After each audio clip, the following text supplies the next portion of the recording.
बिस्मिल्लाहिर्रहमानिर्रहीम। अस्सलाम वालेकुम नाज़रीन कराम, मैं हूं मखदूम शहाबुद्दीन और आप देख रहे हैं मेरा फेसबुक और यूट्यूब चैनल। उम्मीद करता हूं आप सब लोग बखैर वाफियत होंगे और जहां भी होंगे अपने अहले खाना समेत खुश भी होंगे और महफूज भी। आज पेशावर से बाज़ाब्ता तौर पर एक तहरीक का आगाज़ हुआ है। पेशावर की रैली के कुछ ऐसे मनाजिर हैं और कुछ ऐसे पहलू हैं जो इस वक्त पाकिस्तान का मीडिया रिपोर्ट नहीं कर रहा। यह रैली किस तरफ को गई, ये बड़ा सिंबॉलिक मामला है, क्योंकि एक जानिब तो इमरान खान की रिहाई के लिए तहरीक का बाज़ाब्ता आगाज हो चुका है और जिस तरह से एक नदी जिसमें बिल्कुल सन्नाटा होता है और हर चीज एक सुकून से पानी चल रहा होता है, उसमें जब आप एक पत्थर फेंकते हैं वो पहला पत्थर होता है जो इर्ताश पैदा करता है। तो आज वो इर्ताश पैदा हो चुका है। कुछ अनप्रेसिडेंटेड विजुअल्स तो मैं आपके सामने रखूंगा, लेकिन ये रैली जो है या फिर जो एक तहरीक का बाज़ाब्ता आगाज हो गया है जो कि अब रुकने वाली नहीं है और लिमिटेड भी नहीं होगी टू खैबर पख्तूनख्वा ओनली, इस नुक्ते को आपके सामने मैंने रखना है। और कुछ इनसाइड डिटेल्स भी हैं पाकिस्तान तहरीक इंसाफ की इंटरनल मामलात के हवाले से कि पीटीआई इस वक्त प्लान क्या कर रही है। इसके साथ लेटेस्ट कुछ हैपनिंग्स तो मैं आपके सामने रखूंगा, लेकिन अदलिया की आज़ादी के लिए जो काजी साहब और शहबाज शरीफ साहब मिलकर एक काम डालने जा रहे हैं, मिट्टी पाओ प्रोग्राम पर जो उन्होंने अमल दरामद शुरू कर दिया हुआ है 6 जजेस के खत के मामले पर, पीटीआई ने बाज़ाब्ता तौर पर आज सड़कों का रुख किया है जजेस वाले मामले पर। तो इस नुक्ते को भी समझिएगा कि इसकी बहुत ज्यादा इंपॉर्टेंस है। मैं सारी खबरें एक एक करके आपके सामने रखता हूं, कुछ क्लिप्स भी आपके सामने मैं चलवाऊंगा, लेकिन पहले एक लतीफा सुन लें। वफाकी वज़ीर इत्तलात व नशरियात अता तारड़ साहब ने कहा है कि हमारी कोशिश है कि मकबूल सोशल मीडिया ऐप्स के दफातर पाकिस्तान में खुले। लाहौर में प्रेस कॉन्फ्रेंस करते हुए इन्होंने कहा कि दुनिया भर में मकबूल सोशल मीडिया ऐप्स के मुल्क में दफातर खोलना हमारी ख्वाहिश है। फेसबुक, एक्स, टिकटॉक के दफातर पाकिस्तान में खोले जाएं। एक्स यानी कि पहले इस प्लेटफॉर्म का नाम ट्विटर था, अब एलोन मस्क ने खरीदने के बाद इसे एक्स कर दिया है। इसका दफ्तर खोलना चाहते हैं, लेकिन ये पाकिस्तान में पिछले कुछ महीनों से बैन है। पूरी दुनिया में बात हो रही है। अभी तो जो फ्रीडम इंडेक्स होंगे या फ्रीडम ऑफ एक्सप्रेशन के इंडेक्स होंगे, डेमोक्रेसी इंडेक्स जब अपडेट होगा इस साल के डाटा पर, तो इंशाल्लाह इन्हें पता लगेगा कि इन्होंने पाकिस्तान की इमेज के साथ किया क्या है। ट्विटर की बंदिश मुझे अभी तक नहीं समझ आती, उससे ये तो नहीं हुआ कि लोग ट्विटर इस्तेमाल करना छोड़ गए हैं, और हुआ यह है कि लोगों को वीपीएन का बेहतरीन इस्तेमाल आ गया। और वो एक लतीफ़ा भी था कि खान साहब ने इस कौम को, इस नौजवान को इनकलाब लाने के लिए वीपीएन पे भी लगा दिए। अब इस सब में जो इंपॉर्टेंट चीज़ है, जो इंपॉर्टेंट फैक्टर है, वो ज़रा आपने समझना है। यानी दीदा दिलेरी है इनकी कि ये कहते हैं कि हमने एक्स और फेसबुक और टिकटॉक का यहाँ पे दफ्तर खोल लेना है। दफ्तर खोल के क्या करेंगे आप? उन्हें हिरासा करेंगे दफ्तर वालों को, या उनका दफ्तर भी सील कर देंगे जब उस प्लेटफॉर्म ने आपकी बात ना मानी? मतलब वो क्यों आए इधर? इस मुल्क के फ्रीलांसर के साथ आपने क्या किया? जब दिल करता है नेट बंद कर देते हैं, और अब आपने ट्विटर बंद किया हुआ इतने अरसे से। ट्विटर दफ्तर किस मुंह से खोले आपके मुल्क में? मतलब आपने पाकिस्तान का एक मजाक बनवा लिया ना। अब एक तरफ तो हमारे जो काजी साहब हैं उनके हवाले से मैं चीजें तो आपके सामने रखूंगा, लेकिन पहले खैबर पख्तूनख्वा में सेनेट इंतखाबात मखसूस नशिस्तों पर मुंतखब मेंबरान के हल्फ से मशरूत करने का इलेक्शन कमीशन का फैसला पाकिस्तान तहरीक इंसाफ के रहनुमा और साबिक सेनेटर आजम सवाती ने पेशावर हाई कोर्ट में चैलेंज कर दिया है।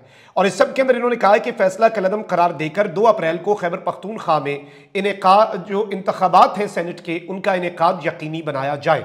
इलेक्शन कमीशन ने सेनेट इंतखाबात में उम्मीदवारों को नहीं सुना और बगैर सुने फैसले जारी किए। जिन मेंबरान को इलेक्शन कमीशन ने सुना वो अभी मुंतखब हुए, उन्होंने हल्फ भी नहीं लिया। दरखास्त में मौक़िफ़ अपनाया गया है कि दरखास्त गुजार आजम सवाती सेनेट उम्मीदवार हैं, उनको नहीं सुना गया। इलेक्शन कमीशन के फैसले से इंतखाबी अमल मुतासर हो रहा है। अब खैबर पख्तूनख्वा में तो पीटीआई ये कर रही है, और सिंध के अंदर पीटीआई ने एक और काम किया है।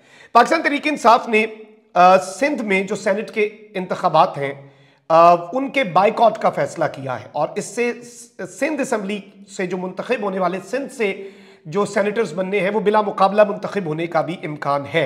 सिंध से सेनेट की 12 नशिस्तों पर इंतखाबात से कबल पीटीआई ने इस इलेक्शन का बाइकआउट का ऐलान कर दिया है। हलीम आदिल शेख ने सेनेट इलेक्शन से भरपूर तरीके से बाइकआउट का ऐलान किया। उन्होंने कहा कि सिंध के अवाम को मैंडेट दिया जाता तो हम 4 सेनेटर्स बना सकते थे, लेकिन हमारा मैंडेट छीना गया। हमारे उम्मीदवार इलेक्शन नहीं लड़ेंगे। उन्होंने कहा कि इस वक्त जो भी हुकूमतें हैं वो जाली हैं। जब हमें मैंडेट वापस मिलेगा तो वजीर आजम, सदर और सब कुछ हमारा ही होगा।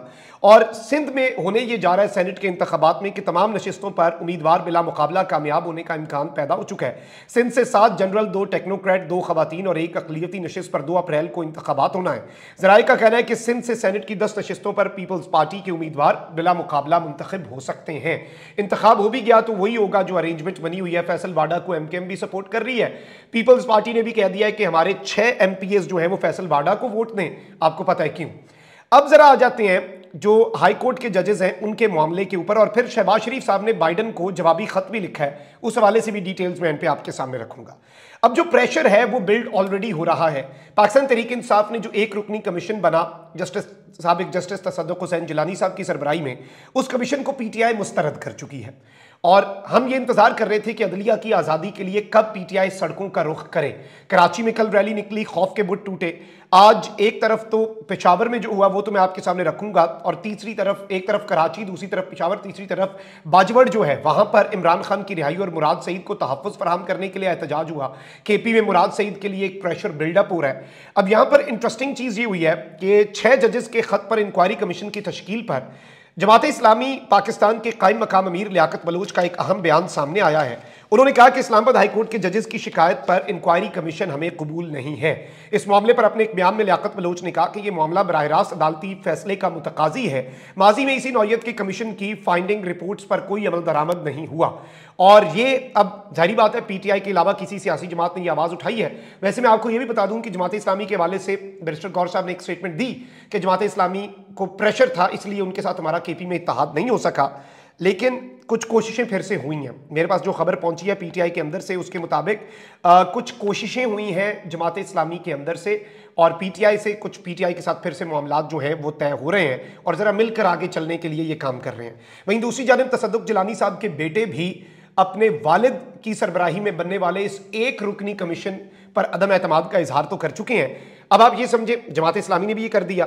इस्लामाबाद हाई कोर्ट के 6 जजों के खत के मामले पर 300 से ज्यादा वकला ने सुप्रीम कोर्ट से आइन के आर्टिकल 184(3) के तहत इंटेलिजेंस अपरेटस की जानिब से अदालती उमूर में मुदाखलत करने के इल्जामात का नोटिस लेने का मुतालबा कर दिया है। और इन्होंने कहा है कि जी हुकूमत के ज़ेरे क़यादत कोई भी कमीशन इन इल्जामात की तहकीकात को ज़रूरी आज़ादी और इख्तियारात से महरूम कर देगा। आइन का आर्टिकल 184(3) सुप्रीम कोर्ट के असल दायरा इख्तियार का तयन करता है और इसे पाकिस्तान के शहरियों के बुनियादी हुकूक के निफाज के हवाले से अवामी अहमियत के हामिल मामलात में सुप्रीम कोर्ट को दायरा इख्तियार इस्तेमाल करने के काबिल बनाता है। और इस सब के अंदर ये इन्होंने मुतालबा किया है कि काजी साहब इसके ऊपर काम करें। अब आज पाकिस्तान तहरीक इंसाफ ने जो रैली निकाली है खैबर पख्तूनख्वा में, उसमें बहुत से रूपोश रहनुमा भी मंजर आम पर आए।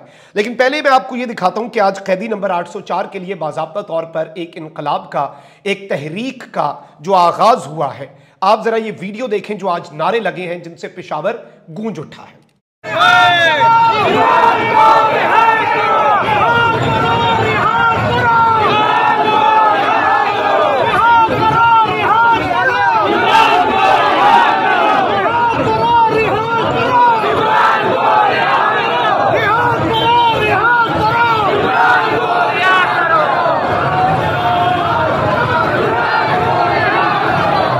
जी तो नाज़रीन इकराम, आपने ये विजुअल्स देखे।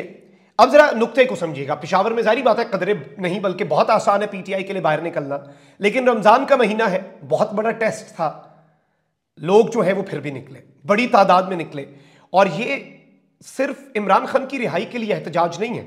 यह एहतजाज जो है नाज़रीन इकराम, आपको ये पता होना चाहिए कि यह एहतजाज इमरान खान साहब और पार्टी वर्कर्स की रिहाई और इसके साथ ही साथ बुशरा बीबी की रिहाई और अदलिया की आज़ादी और अदलिया के जो तहफ़्फ़ुज़ है वक़ार का, उसके लिए ये रैली हुई। और पार्टी वर्कर्स और पार्टी ओहदेदारान ने एक साथ ये मार्च किया, ये रैली की और पेशावर हाई कोर्ट की तरफ गए। जाहिर बात है पेशावर में, केपी में, that is the only place जो जुडिशरी को रिप्रेजेंट करती है, जो आला अदलिया को वो बिल्डिंग रिप्रेजेंट करती है। तो उस बिल्डिंग तक जाना, इस नुक्ते को समझिएगा, उस बिल्डिंग तक जाना इस बात का बड़ा वाज़े इशारा है कि अब पाकिस्तान तहरीक इंसाफ इज्तनाब नहीं करेगी सुप्रीम कोर्ट ऑफ पाकिस्तान तक भी मार्च करने से। मौलाना साहब बंदे लेके जा सकते हैं सुप्रीम कोर्ट के बाहर एहतजाज करने, तो पीटीआई पुरअमन एहतजाज क्यों नहीं कर सकती? आप जरा एक और क्लिप देखें जरा। ये जो मार्च कर रहे हैं इसमें उमर अयूब भी हैं, बैरिस्टर गौहर भी हैं, आजम सवाती भी हैं। वेरी प्लेजेंट सरप्राइज टू सी आजम सवाती। और माहौल तो मुराद सईद के वापस आने का भी बन रहा है। जब वो आया फिर और दमादम मस्त कलंदर होगा। ईद के बाद पीटीआई ने वैसी सरप्राइजेस की तैयारी की हुई है। तो मैं आपको सिर्फ इतना बता सकता हूं कि पेशावर में जो हुआ है ये इर्ताश पैदा करने के लिए तो बहुत इंपॉर्टेंट है, लेकिन ये बात याद रखिएगा, ये बात अपने जहन नशीन कर लें आप कि ये एक टीजर है, ट्रेलर भी नहीं है। ट्रेलर तो इस्लामाबाद वाला परेड ग्राउंड वाला जलसा होगा, फिल्म तो अभी चलेगी ना। ये तो अभी सिर्फ टीजर है जो फिल्म से पहले, बहुत पहले आ जाता है ना, 20-30 सेकंड का, ट्रेलर से भी जो पहले आता है, ये टीजर है। आप जरा ये क्लिप भी देखें।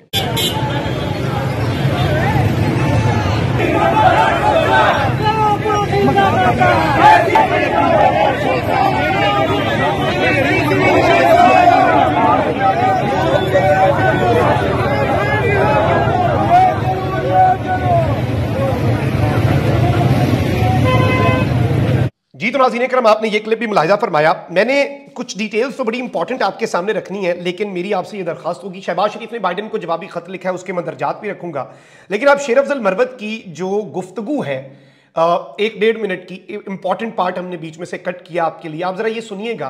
पीटीआई जिस माहौल पे अब जाने लगी है, आपको उस नब्ज का अंदाजा होगा पीटीआई के कि पीटीआई अब मजाहमत की तरफ। ये देखें ना, केपी गवर्नमेंट ने भी तड़ी लगा दी कि चीफ सेक्रेटरी वाले मामले में हमारे पास बहुत ऑप्शंस है। साथ कह दिया कि दफा 144 और 3 एमपीओ को भी हम तब्दील कर देंगे। फिर कहा हमारे रहनुमाओं पर एफआईआर्स खत्म होंगी, जिन्होंने एफआईआर्स की उन पर एफआईआर्स होंगी। फिर साथ कह दिया कि 9 मई के वाकयात पे हम जुडिशल कमीशन बना देंगे।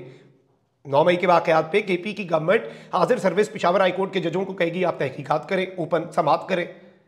आप अंदाजा नहीं कर सकते ये क्या मामला है। और 9 मई के वाकयात की असल लुबे लुबाब केपी की हद तक निकल जाएगा। फिर क्या होगा?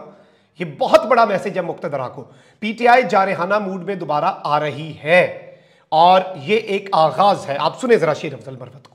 है उन्होंने आपसे खान की आजादी छीनी, आपसे आपका मैंडेट छीना, पाकिस्तान से अदलिया से आजादी छीनी, कानून की हुक्मरानी छीनी।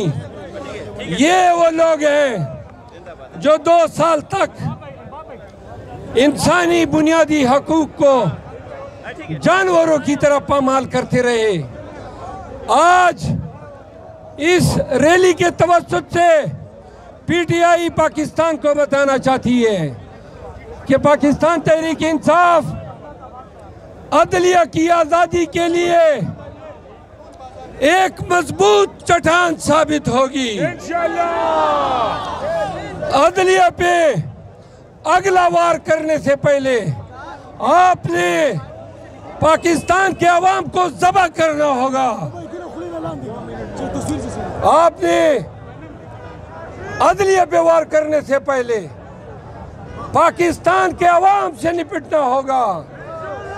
हम आपको अदलिया में दखीलकारी की इजाजत नहीं दे सकते। जिन 6 जज साहिबान ने अदलिया में दखीलकारी के खिलाफ अदलिया में इंस्टीट्यूशनल सतह की तहफ़्फ़ुज़ की बात की है, उन जज साहिबान की अजमत को हम सलाम पेश करते हैं। जी तो नाज़रीन इकराम, आपने मरवत साहब की ये गुफ्तगू भी मुलाहिजा फरमाई। अब जरा मैं आपके सामने शहबाज शरीफ साहब वाला मामला रख देता हूँ। बाइडन ने खत लिखा, शहबाज शरीफ को लुडियाँ डाल रहे हैं, साथ अमेरिका तड़ी लगा रहा है कि हम पाकिस्तान को मशवरा देते हैं ईरान गैस पाइपलाइन से बाज रहे। अब ये बाज रहे, बाइडन साहब ने कॉल नहीं की, उन्होंने, ये तो वीडियो कॉल का दौर भी है, लेकिन उन्होंने कॉल तो नहीं की, उन्होंने ख़त लिखा और इस खत को पाकिस्तान के अंदर तज्जियाकार जो हैं, जो किराए के तज्जियाकार हैं, उन्होंने नाच नाच के घुंघरू तोड़ दिए कि इस खत से शहबाज शरीफ की हुकूमत मजबूत हो गई है और उसे इस्तेहकाम मिला। मतलब this is a very clear admission of the fact. वो इसे एडमिट कर रहे हैं कि अमेरिका ने खत लिख दिया, शहबाज शरीफ की हुकूमत अब कहीं नहीं जाती। अमेरिका खत नहीं लिखेगा तो हुकूमत कमज़ोर रहेगी जैसे खान साहब की थी। मतलब वो इस बात को मान रहे हैं कि हुकूमतों का रहना और जाना अमेरिका की मर्जी और मंशा से मुंसलिक है। ये वो लोग हैं जो शहबाज शरीफ साहब के इस लेटर के ऊपर तारीफें कर रहे हैं नून लीग की गवर्नमेंट की, उनके अपने तज्जियाकार हैं। तो अब शहबाज शरीफ साहब ने जवाबी खत लिखा है और इन्होंने जवाब लिखा है कि जी दोनों ममालिक के दरमियान तवानाई और ग्रीन अलायंस इकदाम में ताउन खुशाइंद करार दिया इन्होंने। इसके साथ ही साथ शहबाज शरीफ ने खत में लिखा कि पाकिस्तान अमेरिका के साथ ताल्लुकात को कलीदी अहमियत देता है और दोनों मुल्क तवानाई, मौसमियाती तब्दीली और ज़राअत समेत दीगर शोबों में मिलकर काम कर रहे हैं। दोनों ममालिक के दरमियान तवानाई और ग्रीन अलायंस इकदाम में ताउन खुशाइंद है। अमेरिका के साथ आलमी अमन और सलामती के लिए मिलकर काम करने के ख्वाह और खित्ते की तरक्की और खुशहाली के मुश्तरका हदफ के हुसूल के लिए भी मिलकर काम करना चाहते हैं। और this is a important thing, Shehbaz Sharif साहब ने जो खत लिखा है। ऑल्दो PMLN वाले और क्या लिखते हैं, इसके साथ उन्होंने आलमी अमन भी ऐड कर दिया। इस्तेहकाम के लिए खित्ते में हम अमेरिका के साथ मिलकर काम करेंगे। इस बात को क्या समझा जाए, किस तरफ को देखा जाए, ये भी बहुत इंपॉर्टेंट है। कमेंट सेक्शन में राय का इज़हार जरूर करें। अपना बहुत ख्याल रखें। अल्लाह निगहबान। पाकिस्तान जिंदाबाद।